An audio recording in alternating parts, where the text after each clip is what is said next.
Good morning and welcome to our conference. My wife just reminds me that we want to talk German in the beginning, and I immediately will switch to our mother tongue. But I wanted just to extend a warm welcome to international guests, especially those from Ukraine. Thank you very much for coming to Berlin. We are looking very much forward to a day of substantial, hopefully fruitful discussions with some political impact. So I will switch to German, and please make use of your headphones if you are non-German speaker. Wir freuen uns sehr, so viele bekannte und auch so viele neue Gesichter im Saal zu sehen. Dazu kommen noch zahlreiche Teilnehmerinnen und Teilnehmer, die diese Tagung online verfolgen. Bevor ich an Marieluise weitergebe, würde ich gerne ein paar Worte sagen zu den persönlichen und politischen Motiven für diese Konferenz.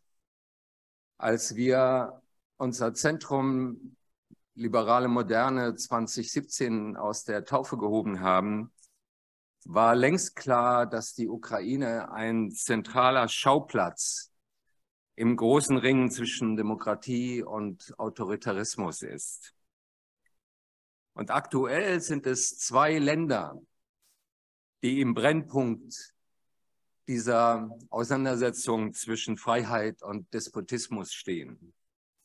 Der Iran und die Ukraine. Was aus der Freiheitsbewegung im Iran und aus dem Unabhängigkeitskrieg der Ukraine wird, das entscheidet ganz maßgeblich über die künftige Weltordnung. Russlands Überfall auf die Ukraine ist in vieler Hinsicht ein Rückfall in schlimmste Zeiten. Es ist ein Kolonialkrieg, der die Ukraine zurück unter die Vorherrschaft Moskaus zwingen soll. Er ist ein Angriff auf die europäische Friedensordnung, die auf Gewaltverzicht und gleiche Souveränität aller Staaten beruht. Er ist eine Attacke gegen Freiheit und Demokratie.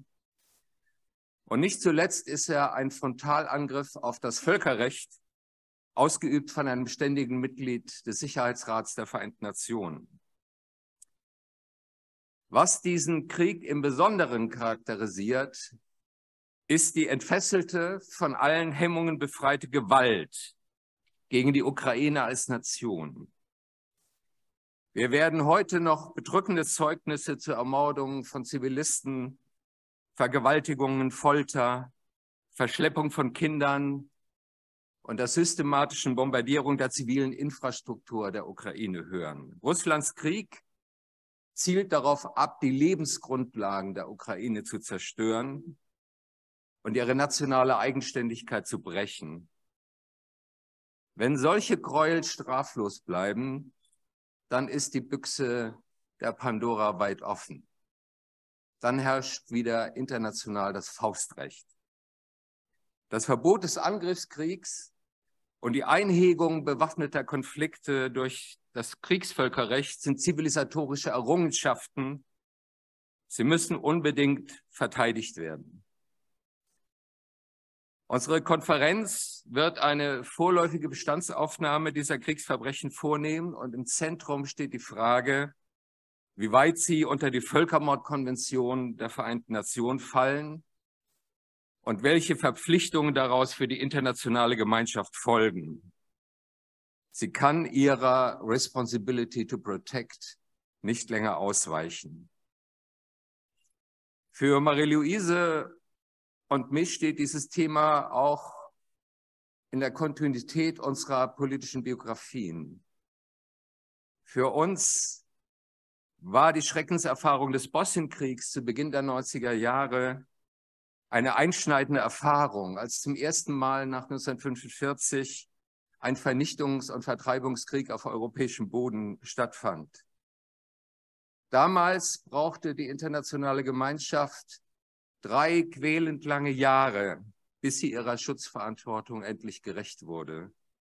Das darf sich in der Ukraine nicht wiederholen.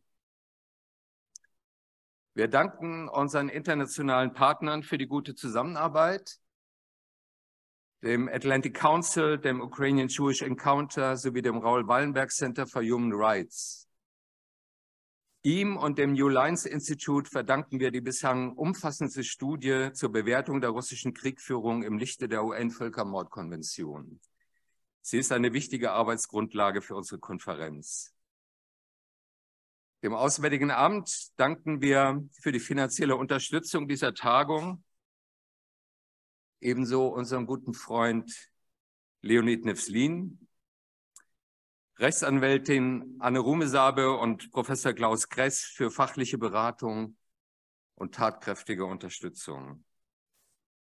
Und zu guter Letzt danken wir von ganzem Herzen unserem Lipmord-Konferenzteam, Frau Beck, Valeria Golovina und Mona Richter. Ihr habt einen fantastischen Job gemacht. Vielen Dank.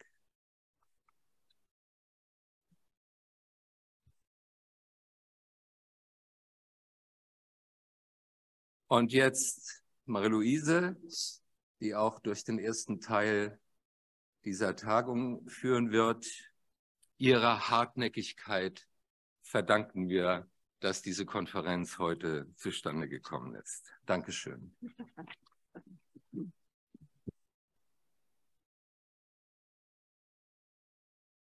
Sehr geehrte Damen und Herren, liebe Freunde, es sind wirklich hier viele Freunde im Raum, die ein geistiges Band haben, die die Grenzen spüren, und zwar früh spüren, wenn wir aufgeregt werden sollten. Und wenn wir uns nicht in die Ecken jagen sollten, wenn gesagt wird, wir seien ja so emotional. Was ist das eigentlich für ein Vorwurf? Man sei emotional, wenn man aufgeregt wird darüber, dass Tausende von Menschen vernichtet werden, dass es Folter, Gewalt, Entführung, Deportation, Willkür, Infiltration, ein neues Wort, ethnische Vertreibung war es früher, wenn all das vorkommt. Natürlich müssen wir aufgeregt werden und dann überlegt und rational handeln.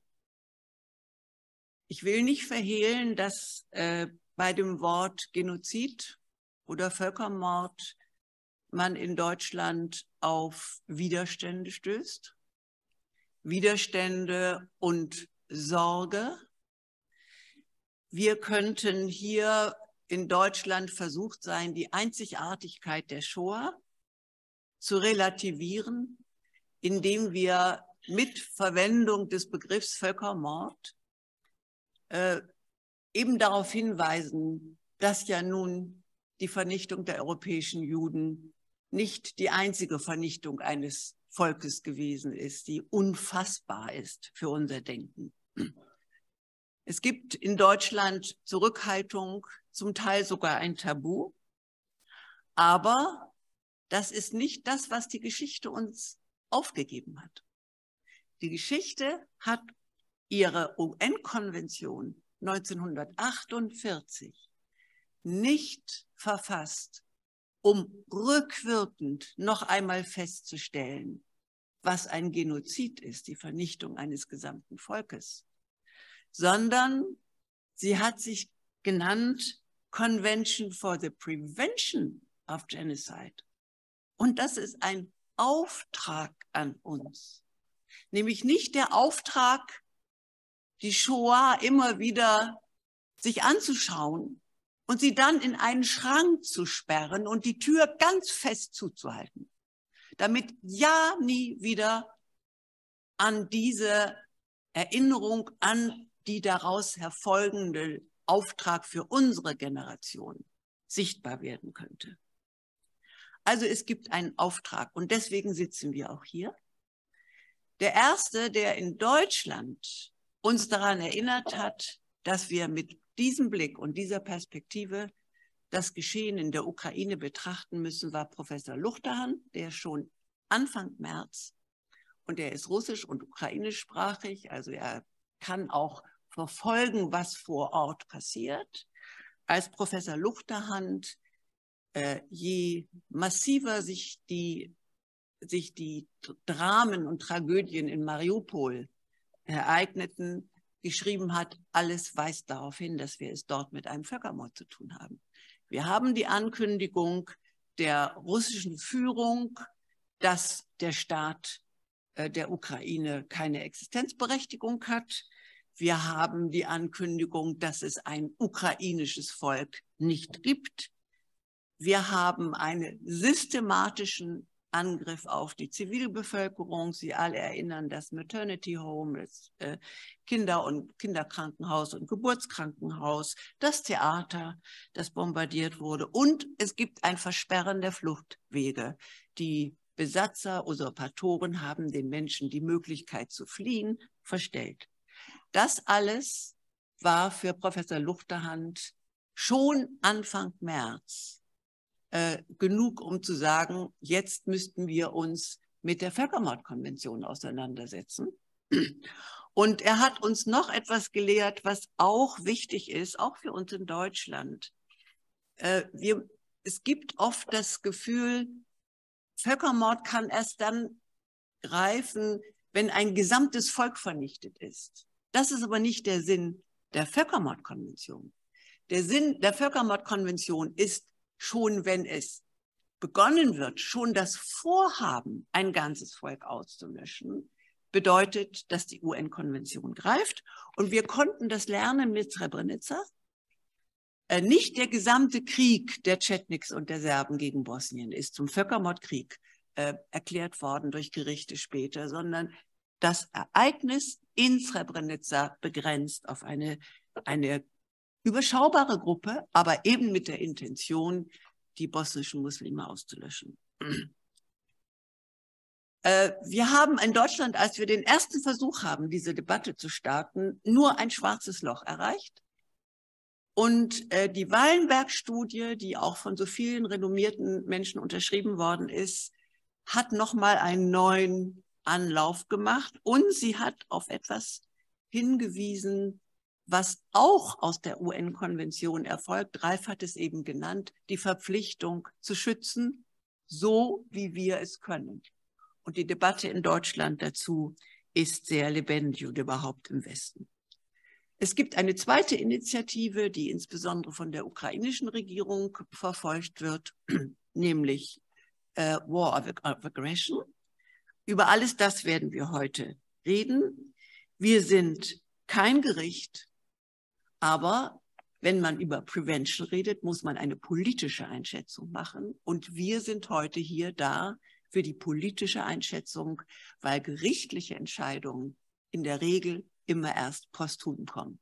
Und in diesem Sinne wünsche ich uns eine fruchtbare Debatte und freue mich, dass Sie alle bereit sind, uns beizutragen. Schönen Dank.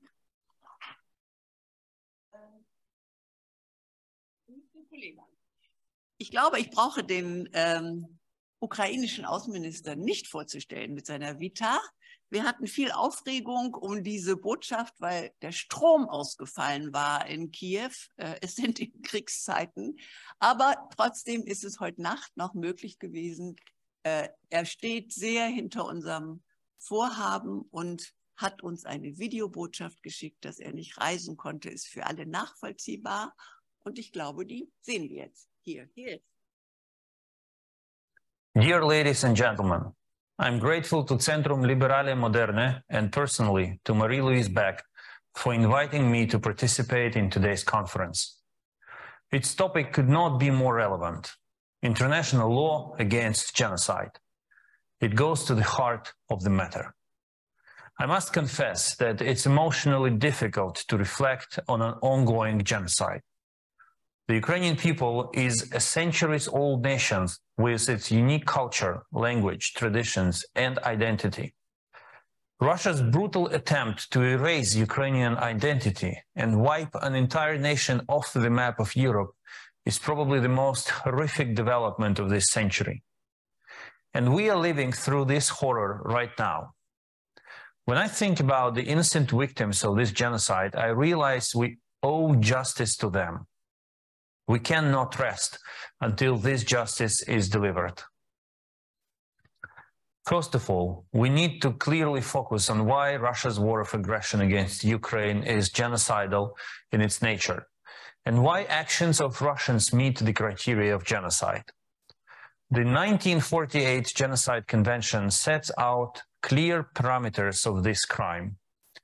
What critically defines the crime of genocide is the dolus specialis, the special intent to destroy a national group in whole or in part. It is also important to mention that, contrary to the common belief, not only murder as such is a punishable crime of genocide. Under the Genocide Convention, incitement of genocide is a crime in itself, as well as a forced transfer and adoption of children to raise them as part of another national group. What Russians commit in Ukraine is a genocide on all accounts. We can witness both the murder of Ukrainians simply because they identify as Ukrainians, as well as intensive incitement of genocide coming from Russian state-owned media, Russian officials, and Russian President Vladimir Putin himself. We also see petrifying accounts of Ukrainian children being forcibly transferred to Russia from occupied Ukrainian territories, adopted by Russian families, and forcibly raised as Russians with an intent to erase their Ukrainian identity. Often, they don't even try to hide their intent. This is a systemic, state-led effort to grab thousands of Ukrainian children, transfer them to Russia without their consent or using deception, and hand them over to Russian families to be raised as Russian children. This all gives me shivers. We have publicly condemned these actions by Russia on multiple occasions and work extensively together with Ukrainian law enforcement and international bodies to establish all facts and mount evidence for the genocide case. At this conference, I can state that we are committed to bringing Russian perpetrators of genocide to account and will be fighting for justice in this case. What's even more disgusting is that Russia actually tries to cover up this crime. Part of the effort is its attempts to create a mirror-like picture by accusing Ukraine in alleged genocide themselves in order to erode the very notion of genocide.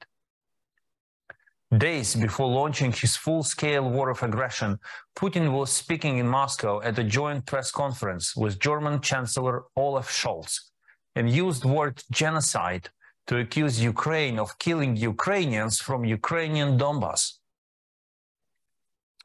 At that moment, Putin already knew he was going to launch a genocidal invasion of Ukraine.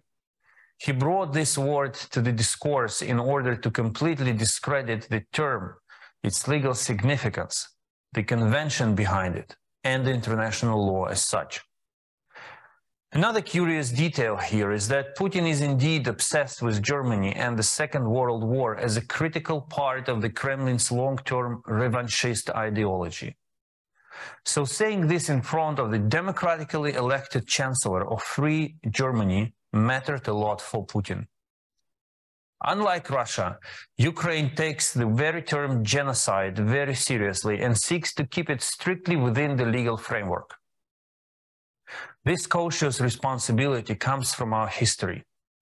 In the first half of the 20th century, Ukraine had to survive 2 genocides on its territory within 15 years. Firstly, in 1932, Stalin's totalitarian regime launched Holodomor, a famine campaign aimed at erasing the Ukrainian nation by expropriating all food from Ukraine's rural areas, guarding them off with police cordons to prevent people from fleeing, and starving Ukrainian peasants to death in order to break the backbone of the Ukrainian nation. Secondly, in less than 10 years was the Holocaust, Shoah, when Nazi Germany invaded Ukraine in September 1941. Babin Yar in Kiev became the place of one of the largest massacres of the Holocaust. After all we have lived through in the past, when we saw that Russia used the word genocide as a free fantasy, we were appalled. Ukraine immediately filed a lawsuit at the International Court of Justice. Basically, we accused Russia of manipulating the Genocide Convention, one of the most sacred documents of international law. The court promptly issued its order on preliminary measures, clearly stating that Russia's allegations of genocide against Ukraine are unfounded and ordering it to halt the invasion and withdraw forces from all of Ukraine's territory. I am confident that Ukraine will win this case and pave the way for further justice over the aggressor. On September 1st, Germany filed a declaration of intervention in the proceedings in this case.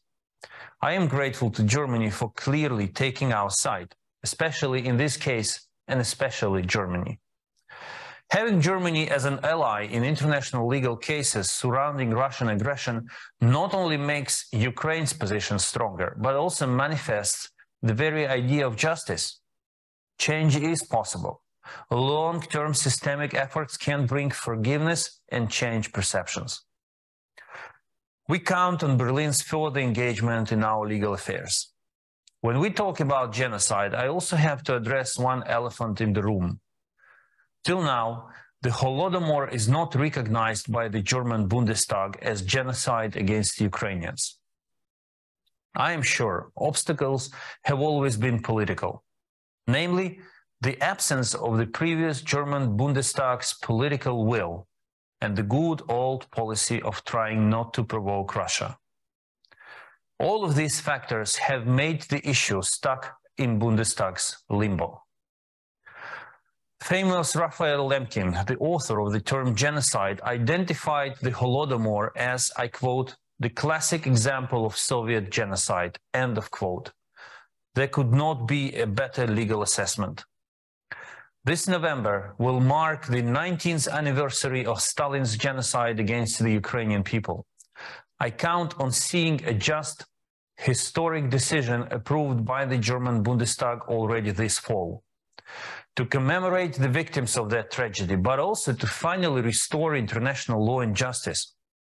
The policy of not provoking Russia has finally gone for good. So the moment to do a right thing is there. Just as Stalin 90 years ago, Putin today deliberately intends to kill Ukrainians, to erase our identity. He himself proclaimed this policy in his infamous article on the historic unity of the Ukrainian and Russian people last year, where he overtly denied Ukraine's right to exist as a sovereign nation and state. It is clear that back then he was already laying ideological ground for genocide. The idea of Ukrainians not being really a separate nation has been extensively repeated and promoted by Kremlin-led media and politicians again and again. Calls for eliminating the Ukrainian nation entirely have only intensified since the beginning of the full-scale war. Some state-controlled media went as far as to call for a solution to the Ukrainian question. It remains to be seen whether this parallel was intentional or not, but it's truly appalling. This grim reality proves that the only way is for Ukraine to defend itself and liberate its territories and people. We are left with no other choice than to win this war and bring Putin with many, many more people around and under him to justice. As the International Criminal Court has no jurisdiction for the crime of aggression, the only possibility to punish the highest military and political leadership of Russia is to establish a special tribunal for the crime of aggression against Ukraine. We hope to see more support for this initiative in Germany. International law is far from being ideal. Many issues, including its colliding principles, have to be discussed frankly and inclusively, hopefully within the process of the global UN reform in the coming years. However, international law is still the only legal basis of international relations. Paraphrasing that famous democracy quote, it can be said that international law is the worst ground for international coexistence, except for all the others that have been tried. Ukraine will actively seek justice for the genocide perpetrated by Russians. We rely on Germany's support for our efforts. Dear friends, while preparing this address, I asked myself, what makes one nation strongly, if not maniacally, desire an elimination of another nation? Response I found was as horribly banal as the evil itself. Because we are different from them and we irritate them with the mere fact of our existence. End of quote. The banality of evil, quoting the famous Hannah Arendt. I recall Bucha after the liberation. The European capital's suburbs were full of traces of senseless and desperate attempts to destroy not only homes, but people, their identity. Wipe them off, as some Russian propagandists themselves claimed. I guess nobody would argue that democracy and freedom must win this fight, and that the genuine victory of freedom will only be possible through global reinforcement of the rule of international law. As this goal is much broader than Ukraine, I count on the global communities and, of course, German commitment to this matter of life and honor. Thank you for your attention and wishing you a productive discussion today.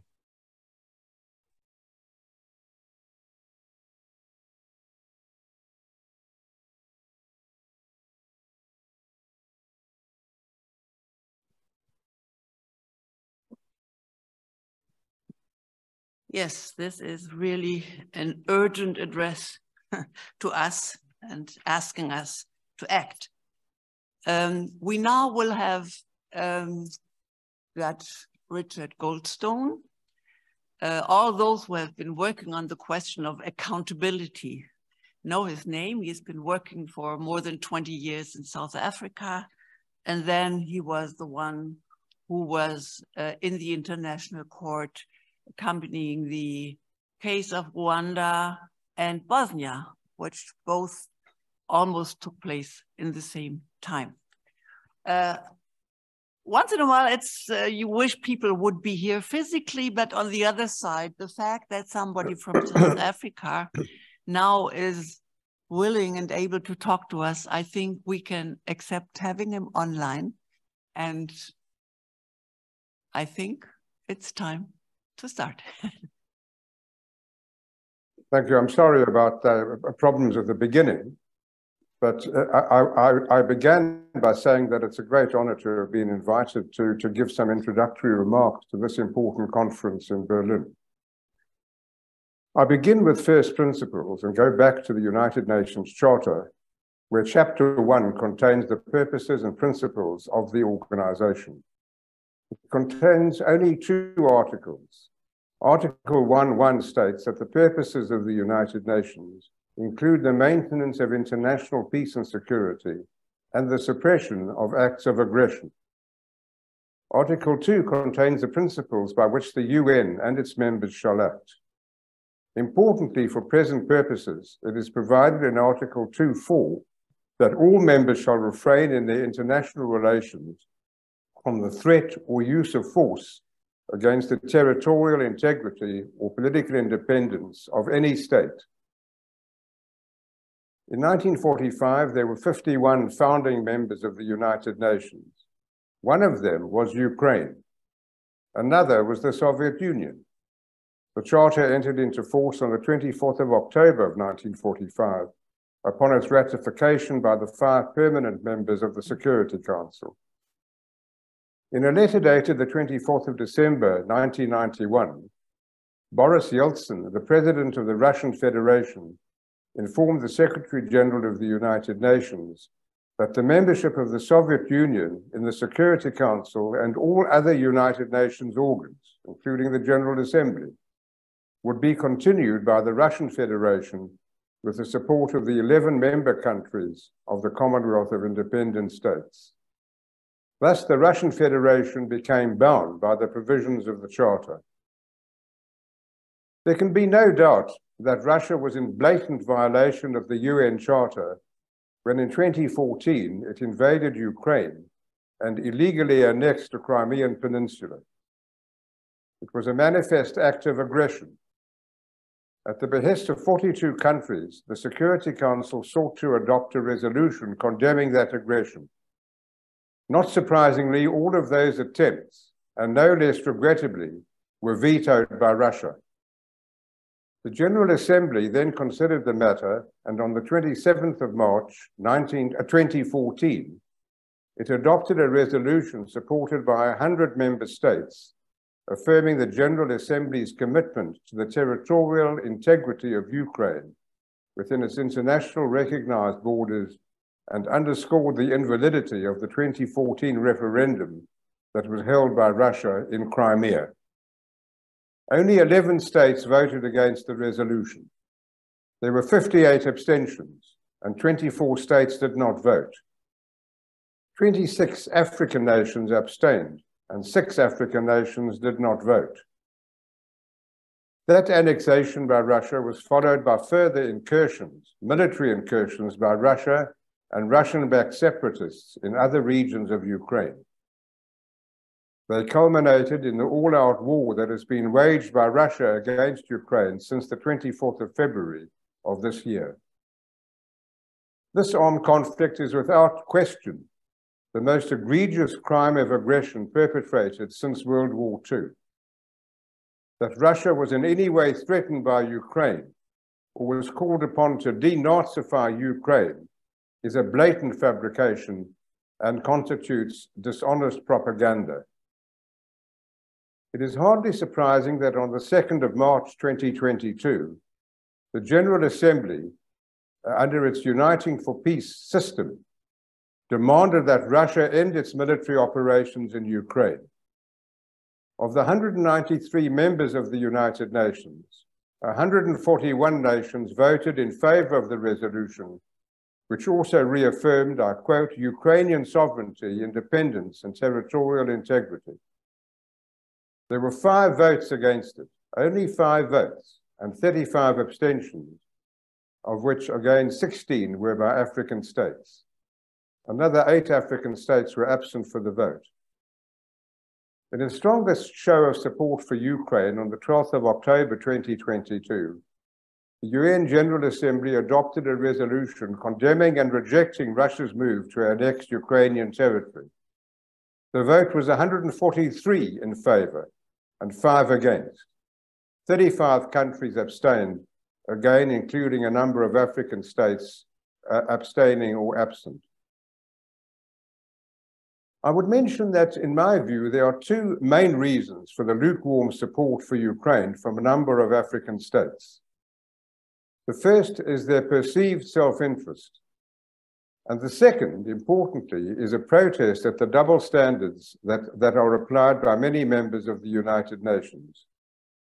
There was no similar strong response from the General Assembly in other cases in which serious war crimes and human rights violations were committed. I would refer to Myanmar, Somalia, Yemen, China, to mention 4. The same criticism is leveled at the International Criminal Court, where there has been a justifiable rush by the Office of the Prosecutor to investigate war crimes in the Ukraine. But unfortunately, other investigations and other situations, also serious ones, seem to languish. There can be no justifiable criticism of the General Assembly resolutions on Ukraine, or of the ICC's actions with regard to the investigation of war crimes committed there.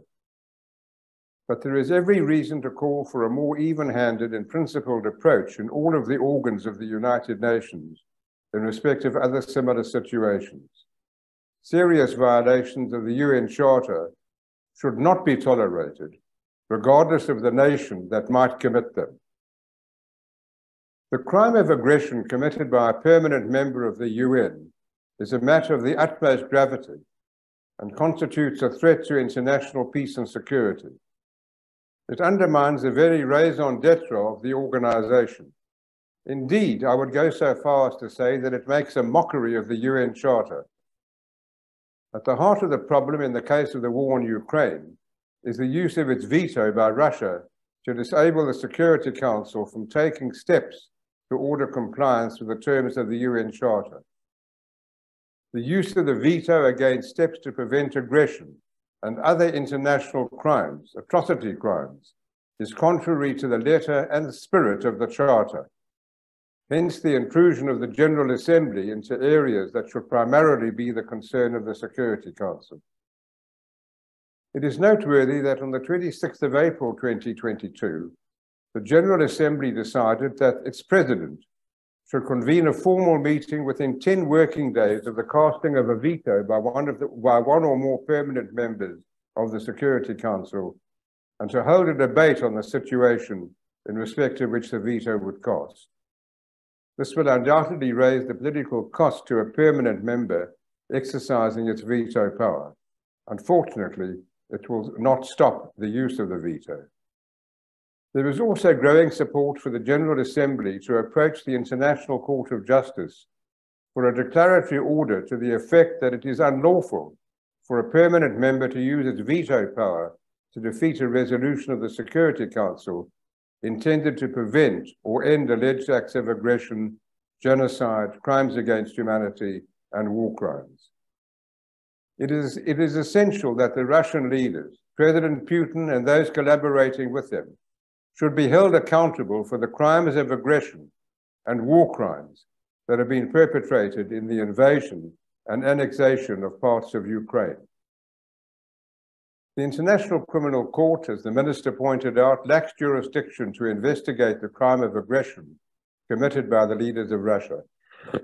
President Zelensky has also called for a special court to be established to investigate the commission of that crime.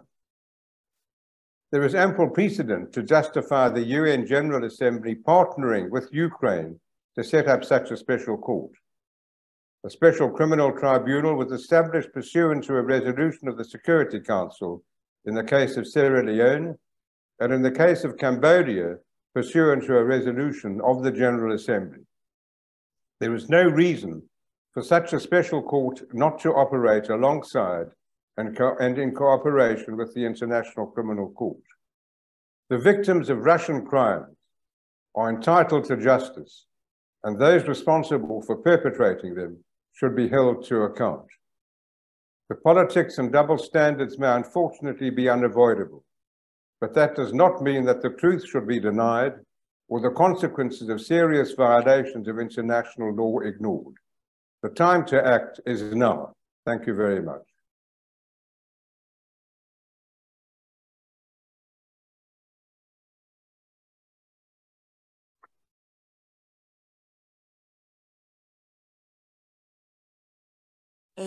Yes, thank you, Mr. Goldstone. I think you can't hear me anymore. I think Mr. Goldstone raised issues we have to talk about today. One is that the countries of the South, which still abstain and stand back, that they demand that if there is atrocities within their countries, we should take care of that also. We should realize it and not just start acting when it is within white Europe. And I think this is a very important question. And the fact that the Security Council can't act or doesn't act what actually, when the Security Council was founded, is something which will probably for many, many years hold us busy, because the solution for that seems to be so difficult. Now we have a very good friend, Roman Schwarzman from Odesa. If you read his vita, you know that he's somebody who has experienced genocide in his long life when he was a child. And I think we have can find nobody else who can have a more severe call on us that we should not let things happen again. He traveled all the long way. We are very grateful for that, Roman. You need If you don't speak Russian, you now need a channel 1. Channel 1?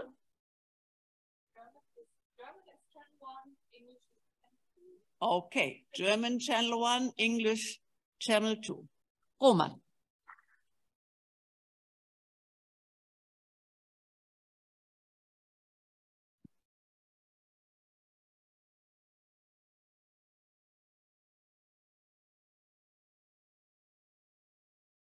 Добрый день, уважаемые дамы и господа. Я никогда не думал, что зверства, совершенные нацистами 80 лет назад, повторятся на земле многострадальной Украины, что снова будут концлагеря, что будут разрушены мирные города и села, что погибнут тысячи мирных жителей, детей, женщин, стариков. Вам трудно поверить, что преступные действия российской оккупационной армии не только повторяют, но и превосходят по своему цинизму, жесткости и бессмысленности действия немецких фашистов. Это подтверждает найденные на освобожденных территориях Украины ящики с похищенными вещами, орудиями пыток, многочисленными изнасилованиями женщин и детей, разграбление домов, похищением личных вещей, бытовой техники и даже предметов личной гигиены, оставляет неизгладимый след в образе российской армии как террористов, грабителей, насильников и убийц. В 21 веке мы сталкиваемся с варварскими зверствами, грубым нарушением основополагающих принципов международного гуманитарного права, который планирует основные права человека на жизнь, свободу и достоинство. Они попирают эти права. Россия методично и целенаправленно осуществляет геноцид украинского народа, подобно сталинскому Голодомору и гитлеровскому Холокосту. Именно этот геноцид российских оккупантов призывает лживыми лозунгами о демилитаризации и денацификации украинцев, уничтожить первые ужасы Второй мировой войны, когда нацисты пытались уничтожить меня как еврея. Сегодня российские империалисты хотят меня убить как украинца. Я решительно и сознательно заявляю, что никакой угрозы со стороны предполагаемых нацистов и сторонников Бендеры в Украине не было и нет. Мы, евреи, чувствуем себя свободными и беззащитными в своей стране, пока не пришли к нам российские оккупанты. Уважаемые дамы и господа, не Гитлер меня хотел убить, когда я был маленьким в Версальском гетто 81 год тому назад. И сегодня не сам Путин запускает ракеты по моей родной Украине и Одессе. Россияне должны нести ответственность за свои преступления в Украине как нация, так же, как это до сих пор делали немцы. Специальный трибунал для наказания преступной российской агрессии против Украины – единственный способ привлечь виновных к ответственности. Я прошу, уважаемое руководство Германии и других стран, поддержать создание такого международного трибунала. Преступники должны быть наказаны. Ракетные удары, нанесенные 10 и 11 октября по мирным городам и критической инфраструктуре Украины в очередной раз показала, что Россия – это государство-террорист. Германия – мощное демократическое государство и должно быть лидером, когда речь идет о острой борьбе против агрессора. Цель должна быть ясной и недвусмысленной. Абсолютное безоговорочное военное поражение Российской Федерации. Вашего беспокойства, господа, недостаточно. Нерешительность, которой стран Запада уже привело к смерти более 400 украинских детей и десятков тысяч мирных граждан. Многие из них можно было предотвратить, если бы нам своевременно предоставляли оружие для обороны. Я прошу правительство Германии безотлагательно поставить Украине тяжелое вооружение, в том числе танки и бронированные машины.